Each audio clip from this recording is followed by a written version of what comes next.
Olá, boa noite. Iremos dar início à nossa disciplina de saúde coletiva, aonde iremos abordar sobre doenças veiculadas por água, por alimentos e pelo solo, né? Veiculadas quer dizer que venha se contaminar, né? Que são atribuições de contaminações através dessas áreas. Doenças veiculadas por água. O consumo de água não tratada, também chamado de água crua, pode dar origem a sintomas e algumas doenças, como por exemplo leptospirose, cólera, hepatite A e giardíase, por exemplo, sendo mais frequentes de acontecer em crianças entre 1 a 6 anos, gestantes e idosos, devido a alterações no sistema imune, podendo ser considerado, um grave problema de saúde pública. Estas doenças acontecem porque alguns micro-organismos conseguem desenvolver-se facilmente na água e, embora seja mais fácil isso acontecer em rios e lagos poluídos. A água de fonte cristalina também pode ser contaminada por alguns tipos de bactérias, parasitas ou vírus. Além disso, essas doenças acontecem quando a água não passa por tratamento de limpeza e de purificação, que elimine os micro-organismos que contaminam a água, especialmente os responsáveis por causar doenças. Por isso é importante que a pessoa tenha atenção à água consumida, tanto para beber quanto para higienização e preparação dos alimentos. E caso tenha dúvidas se a água está própria para a utilização, pode ser usar uma solução de hipoclorito de sódio, que é o mais utilizado pelos agentes comunitários de saúde, pelas indicações que eles passam, avisando que é o melhor para poder colocar na água, para poder que a água se torne potável. Principais doenças causadas pela água contaminada. Apesar de serem diversas, algumas das principais doenças que podem ser causadas por águas paradas ou água de esgoto não tratado incluem hepatite A, giardíase, amebíase, leptospirose, esquistossomose maçônica, cólera, ascaridíase, febre tifoide. A hepatite A é uma doença causada pelo vírus da família picornavírus e que pode ser transmitida através do contato com água contaminada pelo vírus. Essas doenças é altamente contagiosa, caracterizada por inflamação do fígado e que, apesar de geralmente ser leve, em alguns casos pode evoluir de forma grave e ser fatal quando não tratada. Sintomas. Os sintomas de hepatite A normalmente sugere cerca de 4 semanas após a contaminação pelo vírus, sendo os principais indicativos de hepatite a urina escura, fezes claras, amarelamento da pele, mucosa, febre, calafrio, sensações de fraqueza, náusea, perda de apetite e fadiga. Nem sempre a hepatite A ela vem com sintomas, porque na maioria dos casos ela é assintomática. Como é o tratamento? O tratamento de hepatite A tem como objetivo avaliar os sintomas da doença, podendo ser indicado o uso de medicamentos analgésicos, anti-inflamatórios. Além disso, o médico deve recomendar repouso e ingestão de bastante líquido. Não tem um medicamento correto e específico para combater a hepatite A. O que a gente faz é dar medicamento para os sintomas que está causando a hepatite A. Olha, aqui é o vírus, aqui é o fígado, e aqui alguns sintomas, que a maioria é assintomática, mas é o que? É do lado direito do abdômen, náusea, vômitos, cansaço, urina escura, distúrbios digestivos, icterícia, aquela pele amarelada, o branco do olho fica amarelo. Então, previna-se contra a hepatite A. Só beba água tratada, lave bem e desinfecte frutas e verduras. Lave sempre as mãos antes de preparar os alimentos, cozinhe bem os alimentos, pois o calor mata o vírus. Giardíase. A giardíase é uma infecção do aparelho digestivo causada pelo parasita Giardia lamblia, cuja transmissão é feita através do consumo de alimentos ou água contaminada por fezes contendo cisto do parasita, sendo uma doença infecciosa que pode ser transmitida entre pessoas. Principais sintomas. Os principais sintomas indicativos de giardia são dor abdominal, diarreia, febre, náusea, fraqueza e perda de peso. Como o tratamento é feito? é feito com medicamentos que combatem o parasita, como metronidazol, tinidazol, indicados pelo médico. Também é recomendado o consumo de líquidos ao longo do dia e, em caso de desidratação grave devido à diarreia, pode ser necessária uma hidratação diretamente na veia. Então, a giardia ela causa uma diarreia, ela atinge a parte do intestino delgado, tá? Pode apresentar fezes amareladas, né? Pode apresentar febre, náusea, vômitos, cólicas durante a evacuação. Aqui eu coloquei para você a diferença entre giardia e ameba, que é muito parecido os sintomas, tá? Apesar que a ameba, a amebíase, né, ela é mais grave. Além da diarreia, ela pode evacuar sangue, causa mais dores abdominais, causa cólica, tá? E aqui está aqui o diagnóstico como é feito, os cuidados são o mesmo, tá? Então depois vocês leem. Amebíase ou desinteria amebiana. A amebíase ou desinteria amebiana é uma infecção causada pelo protozoário Entamoeba histolytica, que se instala no intestino e que impede a absorção de nutrientes importantes para o organismo. A sua transmissão é feita através do consumo de alimentos ou água contaminada por fezes contendo cisto amebianos maduros. Quais são os sintomas? Normalmente, os principais sintomas de ameba são dor abdominal, diarreia, febre e calafrios, além de fezes com sangue, né, ou muco, em alguns casos, né? Em casos mais graves, a doença pode desenvolver uma forma invasiva, em que são infectados outros órgãos, como o fígado, trato respiratório e até mesmo o cérebro. Como é o tratamento? Em geral, são usados remédios antiparasitários, como secnidazol, metronidazol, tinidazol, para combater a amebíase. Entretanto, a duração e a dose é orientada pelo médico, de acordo com a gravidade da infecção. Então, tanto a ameba como a giardia, né, ela causa os sintomas parecidos, a causa diarreia, uma desidratação, apesar que a ameba é mais agressiva do que a giardia. Então, é bem parecido os sintomas, tá? Mas a ameba, a diarreia dela, a desinteria, né, é com muco, bastante muco e pode ser sanguinolenta, tá? Então, se você está com esses sintomas e não sabe identificar, você comprando o metronidazol, se for uma das duas, tanto a ameba ou giardia, tanto faz, vai ser destruída com esse medicamento. Então, o bom é que se o médico errar o diagnóstico, se ele não pedir um exame de fezes, apenas com o caso com história clínica do paciente, ele pode passar o metronidazol, que vai matar tanto se for ameba ou giardia.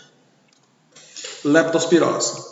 É uma doença causada por uma bactéria chamada Leptospira, presente na urina dos ratos de esgotos ou de outros animais infectados com cães e gatos que penetram o corpo através de contato dos excrementos destes animais, ou de água contaminada, com a pele ferida ou mucosa, como os olhos e o nariz. Então, a leptospirose, muita gente se confunde, não é a mordida do rato, não é as fezes do rato, e sim a urina do rato. O rim do rato ele tem a toxina. Ele tem a toxina quando ele urina, né, causa essa toxina através dos rins do rato. Então é muito perigoso essa urina entrar em contato com a mucosa e causar uma leptospirose, tá? Então não só com a água, mas também, suponhamos, quem gosta de consumir bebidas, tanto alcoólicas ou não, em latas, que não... O dono do bar, em 90% deles, eles não lavam, não fazem higienização das latas. Eles não põem água, sabão para lavar, não. Do jeito que vem do depósito, eles colocam no freezer e te dá. Quem vai garantir que, porventura, um rato passa por ali por cima, tá, e começa a urinar? Então, o certo é você comprar no supermercado, lavar e guardar em casa. Então, tem algumas cervejas, eu não entendo de cerveja, mas já vi algumas cervejas que vêm com um selinho em cima de proteção, já para isso mesmo, para se proteger, tá? Principais sintomas da leptospirose são febre alta, dor de cabeça, dor no corpo, perda de apetite, vômitos, diarreia e calafrios. Também dá uma dor muito intensa na panturrilha, ali nos gastrocnêmios, tá? Como é o tratamento? deve ser orientado pelo médico, sendo normalmente recomendado o uso de antibióticos para combater a bactéria e analgésico para aliviar a dor, antitérmicos para controlar a febre, antibiótico muito usado é a doxiciclina, tá? Um antibiótico usado para combater a leptospirose. Aqui suponhamos, né, o ratinho urinou, na época da enchente agora tem muito rato, né, nas calhas, ali nas esgotos, o rio enche, então a urina do rato junta com a água e você vai andar, se tiver algum ferimento, alguma coisa no teu pé, pode passar pela mucosa e causar uma leptospirose. Tem crianças, né, que banham na biqueira da casa, é muito perigoso. Ainda mais na biqueira da casa porque cai na sua cabeça, pode passar pela sua boca e cair na mucosa. Então é muito perigoso, entendeu? Esquistossomose maçônica, né, que é a barriga d'água. É o nome popular para uma doença que deixa a pessoa com a barriga enorme. A esquistossomose é outra denominação para esse mal. No Brasil, a barriga d'água é provocada pelo Schistossoma maçôni, verme achatado, plateuminto, que entra na pele, pés e pernas e aloja no fígado, alimenta-se de sangue e chega a ter 1 centímetro. A verme passa por várias fases. Ele começa com o ovo, vira uma larva, ao cair no rio ou lagoa transforma-se em cercária, dentro de um caramujo e chega a fazer na fase adulta, no corpo humano, seu hospedeiro definitivo. O icantone, né, ou praziquantel, são 2 drogas utilizadas para combater esse parasita. O icantone ela é mais agressiva um pouco do que o praziquantel, tá? Tem mais reações diversas.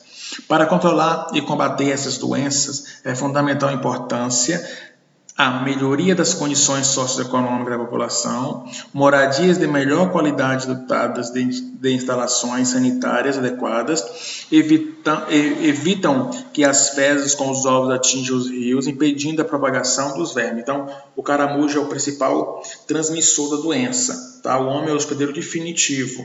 Aqui tem olha o secozinho aqui, ó, o homem, né? Ele defecou na costa de um rio, aí esse homem, né, defecou com os ovos, virou os miracídios, aonde foi para o caramujo estava ali, começou a produzir a cercária, onde o rapazinho estava nadando, consumiu. Então, totalmente ele já infectou, esse rapazinho agora vai fazer o ciclo para outra pessoa. Então, esse é o ciclo da esquistossomose maçônica. Tá? Depois vocês dão uma lidinha que vocês vão entender melhor. Cólera. A cólera é uma doença, né, bacteriana que o Vibrio chorai que já foi erradicada no Brasil. Não se vê mais casos de cólera no Brasil, não, mas em 1980 para trás se via muito casos de cólera. Na África é comum cólera. A cólera é uma infecção intestinal causada pela bactéria Vibrio chloride, que pode ser contaminada na água e nos alimentos. A produção de toxinas por essa bactéria é responsável pelo aparecimento de sintomas, sendo importante que a identificação dessa bactéria seja feita o mais rápido possível para que sejam evitadas complicações como a desidratação grave. Porque quem tem cólera morre muito rápido de uma desidratação através de um choque hipovolêmico. Sintomas surgem entre 2 a 5 dias depois da infecção pela bactéria e há principalmente diarreia intensa e vômitos, que pode levar a uma grave desidratação. Como tratar? O tratamento, né, tem como objetivo principal evitar a desidratação, por isso recomenda a realização de hidratação oral e, nos casos mais graves, diretamente na veia. Porém, também ser necessário internamento e tratamento com antibiótico. Ela atinge ali a região do colo, onde absorve a água, então ela não vai deixar absorver a água, ela vai tirar toda a água que você está sendo ingerida e evacuar. Então, por isso que causa uma desidratação severa. Ascaridíase ou lombriga. A ascaridíase é uma verminose causada pelo parasita Ascaris lumbricoides, também conhecido como lombriga, que habita, desenvolve e se multiplica no intestino. Esta doença é transmitida através da ingestão de água ou alimentos contaminados como o ovo do parasita. Principais sintomas: Os principais sintomas de ascaridíase são dor abdominal, enjoo, dificuldade em evacuar e perda de apetite. De uns parasitas de vermes, né, mais de antigamente, nos anos 90, era o parasita mais frequente em crianças. A criança chegava a colocar até essa lombriga, né, na defecação. Só que aí foram diminuindo mais os graus, o saneamento básico foi chegando, foi melhorando as condições, né? E hoje em dia quase não se vê muito a lombriga, mas hoje em dia também os medicamentos, quando se toma, já faz destruir todas e sai nas fezes ocultas, né? Antigamente você colocava mesmo a lombriga para fora. Então, a modernização vai chegando, né, e vai melhorando cada vez mais. Os principais sintomas são dor abdominal, como eu falei, enjoo, né? Aquela vontade de vomitar sempre, tá? E perda de apetite. O tratamento é feito com os medicamentos, né? Antiparasitários, o albendazol, o mebendazol também é muito bom, que é melhor ainda, tá? O albendazol, ele é bom porque ele é dose única, né? Mais fácil para tomar. O mebendazol se toma 3 vezes, né? 3 dias consecutivos. Mas ambos vai resolver a questão da ascaridíase. Aqui o esgoto, né? Você pode ver, cai nos rios, nos mares. Febre tifoide é uma das doenças infecciosas causadas pela bactéria Salmonella typhi, e sua transmissão é feita através do consumo de água e de alimentos contaminados com o parasita. Principais sintomas: febre alta, vômito, dor de barriga, prisão de ventre, diarreia, dor de cabeça, perda de apetite, perda de peso ou manchas vermelhas na pele pode ser indicativo de febre tifoide.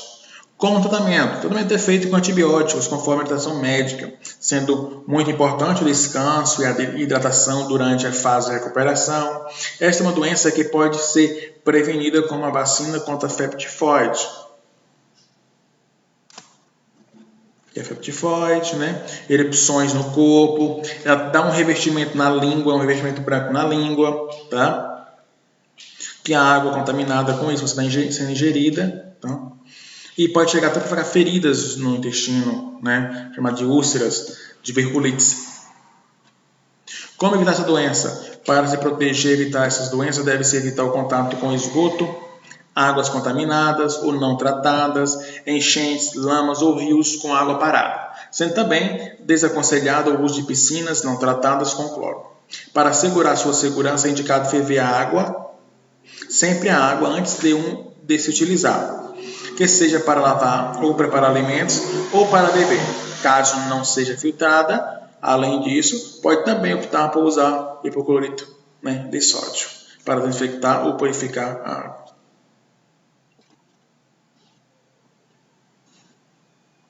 A gente olha na água e não percebe as bactérias, os germes, os parasitas que contém nela, né? Vê ela transparente, mas temos que filtrar, tá? Temos que ferver, temos que fazer a nossa parte. Como saber se a água está contaminada? Pode-se suspeitar que a água está contaminada e por isso é importante parar o consumo quando apresentar algumas características, como parece suja, turva ou com lama, possui algum cheiro, torna pequenas partículas de sujeira em suspensão na água, não está devidamente transparente, tendo uma coloração amarelada, alaranjada ou marronzada. Além disso, a água também pode aparecer está limpa e ainda assim está contaminada. É por isso, o melhor é sempre optar por água filtrada ou água mineral engarrafada, que foi sujeita a teste de qualidades. Como purificar a água para beber? Para tornar uma água contaminada em água boa para beber, deve-se utilizar uma solução chamada hipoclorito de sódio, que se compra nas farmácias, nos supermercados, mas que também é distribuído pelo governo. Basta pingar 2 a 4 gotas de hipoclorito de sódio para cada 1 litro de água. Esperar 10 minutos para poder consumir esta água. Ferve a água durante 1 minuto também ajuda a purificar a água, mas não resolve o problema e, portanto, não exclui o uso de hipoclorito. Além disso, em caso de contaminação com mercúrio, não se deve ferver a água, porque o mercúrio pode passar para o ar, aumentando o risco de contaminação. Essas estratégias são especialmente indicadas para purificar a água que estejam contaminadas com vírus, bactérias e coliformes fecais, e que pode acontecer em águas de cisternas, poços artesianos, pequenos poços e em caso de contaminação com água da chuva. Doenças transmitidas por alimentos agora. Até então estávamos doenças transmitidas por água, veiculadas à água, agora veiculadas por alimentos. Doenças transmitidas por alimentos, como a DTA, tá? São aquelas causadas por ingestão de alimentos ou água contaminados. Existem mais de 250 tipos de DTA no mundo, sendo que a maioria delas são infecções causadas por bactérias e suas toxinas, vírus e outros parasitas. As doenças transmitidas por alimentos, né, são uma importante causa de morbidade e mortalidade em todo o mundo. Em muitos países, durante as últimas décadas, têm ingerido com um crescente problema econômico e de saúde pública. As doenças causadas por alimentos contaminados produzem principalmente sintomas como vômito, diarreia e inchaço abdominal. Porém, podem variar de acordo com o micro-organismo que se desenvolve no alimento. Normalmente, é fácil identificar quando os alimentos frescos estão estragados, pois apresentam cor, cheiro ou sabor alterados. No entanto, alimentos industrializados nem sempre apresentam alterações devido à presença de substâncias que ajudam a aumentar ao máximo a sua validade desse produto. Por isso é importante estar atento ao prazo de validade e não consumir alimentos vencidos, pois tem elevado risco de estarem estragados. No Brasil, a maioria das doenças transmitidas por alimentos são causadas por bactérias. No entanto, há também surtos e doenças transmitidas por alimentos causadas por vírus, o rotavírus e o norovírus, e nem sempre em proporção por substâncias químicas, em menor proporção por substâncias químicas. Principais doenças causadas por alimentos contaminados por micro-organismos são salmonela, bacillus cereus, Escherichia coli, rotavírus e norovírus. A salmonela. Os alimentos contaminados por salmonelas podem causar surgimento de sintomas como náusea, vômito, dor abdominal, diarreia, febre acima de 38 graus, dor muscular, dor de cabeça, entre 8 a 48 horas após a sua ingestão. Salmonela, a sua principal contaminação, encontra-se em animais criados em fazenda, como galinha, vaca, porcos, por exemplo. Assim, as principais fontes de contaminação são os alimentos provenientes desses animais, principalmente quando consumimos eles cru ou mal cozido, como carne, ovo, leite, queijo, por exemplo. Além disso, alimentos armazenados em temperatura muito quente, por exemplo, também pode favorecer a proliferação dessa bactéria. Então, a salmonela é muito encontrada no ovo. Tá? Não quer dizer que todo ovo tem salmonela, mas o ovo trincado que você vai utilizar, a bactéria já penetrou na gema do ovo, e quando você for comer aquele ovo e não comer bem cozido ou bem frito, ou se você utilizar ele para fazer maionese, que ela vai crua, você pode se contaminar com salmonela. Então a salmonela ela é muito presente no ovo, tá? Não só no ovo, mas na galinha, nas carnes, tá? Por isso que é bom comer bem assado, ou bem cozido, ou bem frito, tá? Bem preparado o alimento, porque você pode estar aí, sendo contaminado pela salmonela se você não ingerir corretamente como deve ser feito. E o tratamento da salmonela é com antibióticos, que ela é uma bactéria. O bacillus cereus, alimentos que são encontrados contaminando por bacilos, pode levar ao desenvolvimento de sintomas como náusea, diarreia, vômitos intensos e cansaços excessivos até 16 horas após de comer. Principais fontes de contaminação. Esse micro-organismo pode ser encontrado em diversos ambientes, sendo identificado principalmente em produtos agrícolas e de origem animal. Assim, as principais fontes de contaminação por bacillus cereus acontecem por meio do consumo de leite não pasteurizado, carne crua, além de verduras e legumes frescos ou cozinhados e armazenados em temperatura pouco adequada. Então, o leite é o principal vilão nesse bacilo, tá? Tanto o leite, tá, como também a carne. Porém, o leite, se é contaminado, o leite que não é fervido direito, como ele é pasteurizado, então o leite tem que estar bem fervido, né, para poder ser consumido, para poder ter destruído o bacilo, certo? Então, muito cuidado ao consumir o leite, tá? Para não poder se intoxicar com o alimento. A Escherichia coli, né, conhecida como E. coli, ou sintomas provocados por alimentos contaminados E. coli, varia de acordo com o tipo de bactérias que se encontram no alimento. E, no entanto, o mais comum inclui. Já temos uma única bactéria, temos um tipo de bactéria chamada E. coli também no intestino, que ajuda na flora, tá? Mas tem outras que causam danos. Essa que eu estou falando, ela não causa dano nenhum. Vamos ver a E. coli enterohemorrágica. O que ela provoca? Dor abdominal intensa, sangue na urina, diarreia líquida, seguida de fezes com sangue, tá? 5 a 48 após a ingestão. Coli enteroinvasiva, febre acima de 38 graus, diarreia aquosa, com dor abdominal intensa, até 3 dias após comer o alimento. E a E. coli enterotogênica, cansaço excessivo, febre de 37 a 38 graus, da diarreia líquida. E a patogênica, dor abdominais, vômitos frequentes, dor de cabeça e náusea constante. Então, aqui tem alguns tipos de E. coli, tá? A maioria delas são agressivas ao organismo, tem uma delas que não é agressiva, que ajuda na flora intestinal, porém essas aqui são agressivas, tá causando aí diarreias intensas e dores abdominais, tá? Também antibióticos que destrói ela, como ciprofloxacino ou o sulfatametazol mais trimethoprim. Principais fontes de contaminação.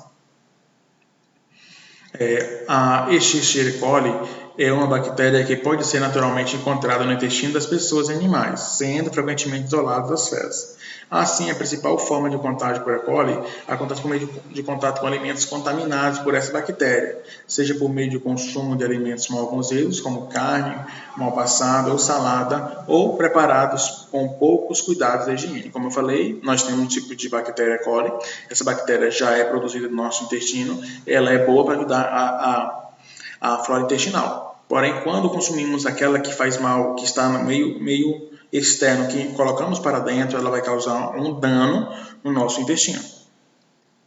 O rotavírus é uma das principais causas de diarreia grave em lactantes em crianças jovens e é um dos diversos vírus que causam infecções comumente chamadas de gastroenterites. Estima-se que aos 5 anos de idade, quase todas as crianças no mundo têm sido infectadas por um rotavírus ao menos uma vez. No entanto, como em cada infecção a imunidade se desenvolve e as infecções subsequentes são menos graves em adultos, raramente são afetados, o vírus é transmitido pela rota fecal-oral. Infecta e danifica as células que revestem o intestino delgado, chamado de enterocitos, provocando gastroenterite. Causam a gastroenterite limitadas com diarreia, vômitos, muita dor abdominal e náuseas após transmissão em comidas, objetos ou água infectadas com vírus proveniente das fezes. O tratamento é feito pela administração de muita água com um pouco de sal e açúcar, chamado de soro caseiro. É aquela que você coloca uma colher de açúcar, uma pitadinha de sal e faz o soro caseiro, para restabelecer os líquidos e eletrolíticos perdidos na diarreia. As campanhas de higiene para combater o rotavírus centram-se na terapia de reidratação oral para crianças infectadas e na vacinação contra rotavírus. O norovírus é um tipo de vírus que pode ser transmitido através de ingestão de alimentos ou bebidas contaminadas pelo vírus. O norovírus é o principal causador de gastroenterites em adultos na América do Norte, sendo responsável por mais de 90% dos surtos. A principal via de transmissão é fecal-oral também, através do contato de pessoa a pessoa. O norovírus é extremamente infeccioso e possui um sistema que o permite permanecer sobre a superfície que receberam o contato de pessoas infectadas, tornando a partilha de objetos e espaços coletivos em um problema. Os sintomas mais comuns são vômitos, diarreia, febre, abdominal e dor de cabeça. No Brasil, o norovírus são tão ou mais frequentes do que o rotavírus como causadores de grandes surtos, variando de 21,4% a 35%, maiores do que para o rotavírus.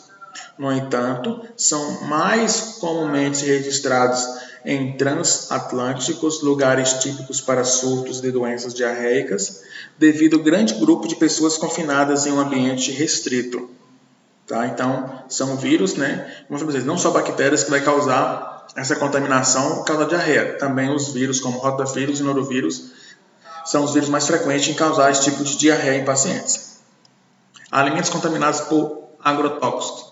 As doenças causadas por alimentos contaminados por agrotóxicos são, primeiramente, câncer, infertilidade e outras alterações em glândulas que produzem hormônios, como a tireoide, por exemplo. Os agrotóxicos encontram-se em pequena quantidade nos alimentos e vão se acumulando no organismo. E por isso, apesar de normalmente não provocados doenças imediatamente depois de comer os alimentos, estão envolvidos na origem, má absorção de nutrientes e das doenças degenerativas, como alguns tipos de câncer, por exemplo. Quando os alimentos estão contaminados por agrotóxicos ou metais pesados, como mercúrio ou alumínio, não é possível ver ou sentir nenhuma alteração. Para saber se este alimento estão próprios para consumir, é necessário saber a sua origem e conhecer a qualidade da água ou da terra onde foram cultivados ou criados.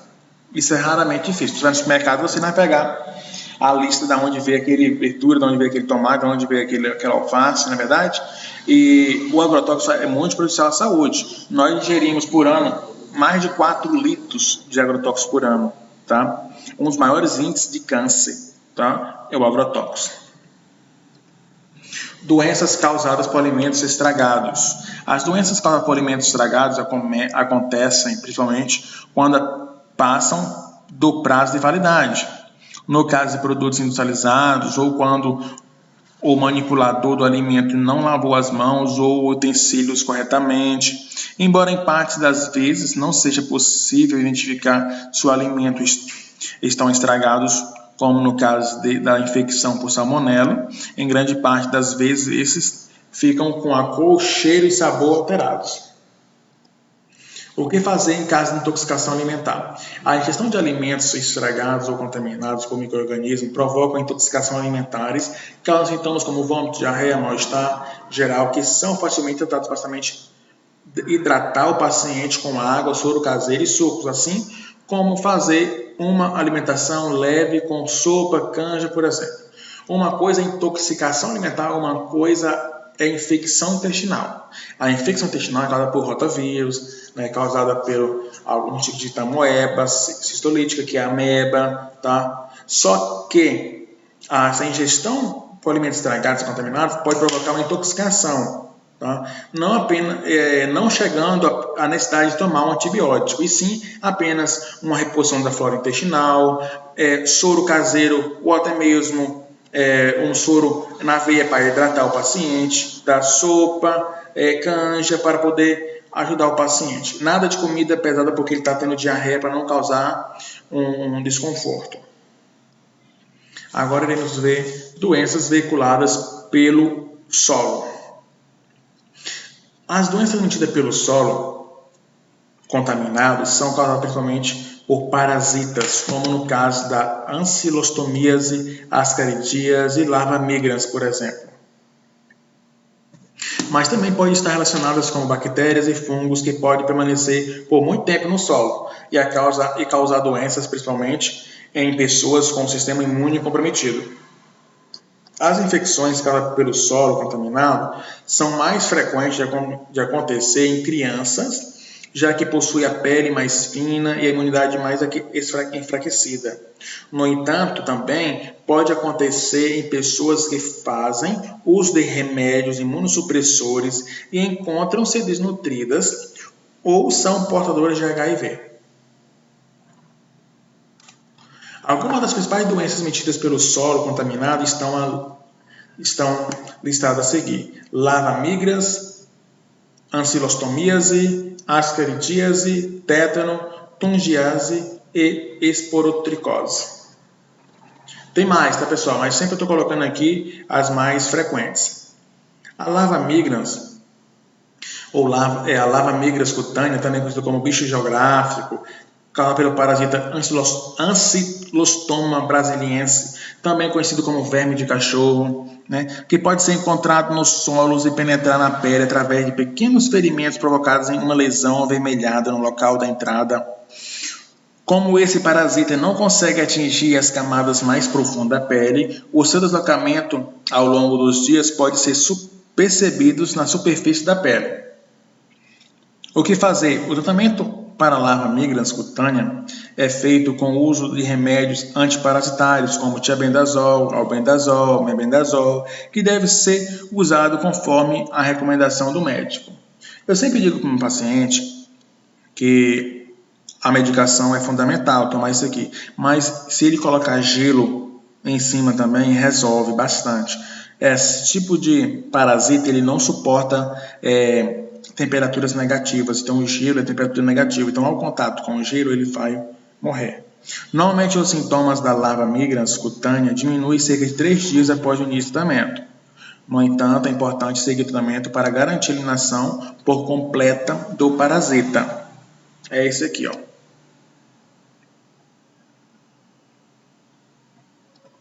Isso costa que é uma beleza.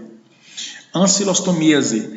A ancilostomíase, também conhecida como ancilostomose ou amarelão, é uma verminose provocada pelos parasitas Ancylostoma duodenale ou Necator americanus, cuja larva pode permanecer e desenvolver no solo até que penetra através da pele de pessoa que entra em contato, especialmente ao andar descalço. Após ultrapassar a pele do hospedeiro, o parasita atinge a circulação linfática ou sanguínea até alcançar os pulmões, podendo subir até a boca e então ser engolida juntamente com secreções, atingindo então o intestino delgado, onde transforma em uma verme adulto. A verme adulto permanece fixado, à parede do intestino e se alimenta dos restos alimentares da pessoa, bem como do sangue, provocando anemia e deixando a pessoa com aparência pálida e fraca devido à perda de sangue. Por isso o nome amarelão. O que fazer? O tratamento inicial para a citosomose tem como objetivo avaliar os sintomas, principalmente a anemia, sendo normalmente recomenda-se a realização de suplementação de ferro, um sulfato ferroso, noripurum fólico, Em seguida, é feito tratamento para eliminar o parasita, em que é indicado o uso de albendazol ou mebendazol, de acordo com a recomendação médica. Ele chega até o estômago, no caso, provocando feridas assim, Ele é agressivo. Ascaridíase, já falei de ascaridíase lá por água, aqui pelo solo, popularmente conhecida como lombriga, é uma das infecções causadas pelo parasita Ascaris lombrigoides, que leva ao aparecimento de sintomas intestinais, como dor abdominal, cólica, dificuldade para evacuar e perda de apetite. A forma mais comum de transmissão da Ascaris é através do consumo de água ou alimentos contaminados. Porém, como permanece no solo até que se torne infectante, pode afetar crianças que brincam no solo e levam a mão suja ou brinquedos contaminados com os ovos de Ascaris na boca. Os ovos da Ascaris lombrigoides são resistentes e podem sobreviver por muitos anos no solo. Por isso, para evitar a doença, é importante sempre lavar bem os alimentos, beber somente água filtrada e evitar levar a mão ou objetos sujos diretamente à boca. O que fazer caso haja suspeita de infecção por Ascaris lombrigoides? É recomendar ir ao médico para que possa fazer exames de fezes, até mesmo o tratamento é feito com albendazol e mebendazol. O tétano. O tétano é uma doença que pode ser transmitida pelo solo e causada pelo bactéria Clostridium tetani, que entra em organismo através de ferimentos, cortes ou queimaduras da pele e libera a toxina. A toxina desta bactéria provoca uma tensão muscular generalizada, que pode gerar graves contraturas, rigidez muscular progressivas e coloca a vida em sério risco. Provocam obstótono. Obstótono são contrações musculares involuntárias. O Clostridium tetani vive na terra, poeira ou fezes de pessoas ou animais. Além disso, a ferrugem de metais, como pregos ou secas metálicas, também pode abrigar esta bactéria. Então, não é só apenas no prego ou no metal que está enferrujado, nas fezes do animal também, tá? Na poeira, na terra, pode se encontrar o Clostridium tetani. O que fazer? A vacina é a única forma eficaz de prevenir a doença. No entanto, cuidados com a ferida também podem ajudar, como fazer uma limpeza completa da lesão, impedindo o acúmulo de esporos da bactéria do tecido danificado. Vou ensinar vocês uma coisa. Sempre é bom ter em casa água oxigenada volume 10. Assim que você... Para tudo ela é boa, para lavar feridas, tá? Para você fazer, por exemplo, um curativo, e principalmente quando você se acomete um acidente que venha perfurar com prego ou qualquer coisa metálica enferrujada, você lava o ferimento com água oxigenada 10% rapidamente, tá? Vai lavando e vai espremendo para sair aquela secreção do sangue. É a única forma de matar na hora essa bactéria. Isso aqui é o opistótono. É uma pessoa com tétano, né? Ela dá umas contrações involuntárias musculares que ela fica dessa forma, tá, pessoal? A tungíase. Tungíase, né, é uma parasitose mais conhecida como bicho de pé, também chamado de bicho de areia ou bicho de porco. Quando fala bicho de porco, todo mundo vem, né, lembrar. Provocada pelas fêmeas grávidas de uma espécie de pulga chamada de Tunga penetrans, que costuma habitar nos solos que contêm terra ou areia. Ela surge com uma ou várias lesões em forma de pequenos caroços de cor marrom escura que causa bastante coceira. Esse inflama, pode provocar dor e vermelhidão no local. Essa infecção costuma afetar pessoa que anda descalça. Por isso, a principal forma de prevenção é prevenir andar calçado, principalmente em solos arenosos. O que fazer? O tratamento é feito com a retirada do parasita no posto de saúde, com material esterilizado, né? Em alguns casos pode ser indicados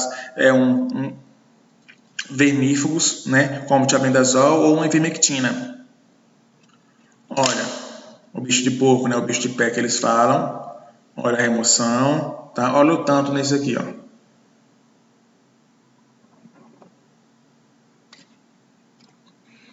Esporotricose é uma doença provocada por fungo, né, que habita na natureza e está presente em locais como solo, plantas, palha, espinhos ou madeira.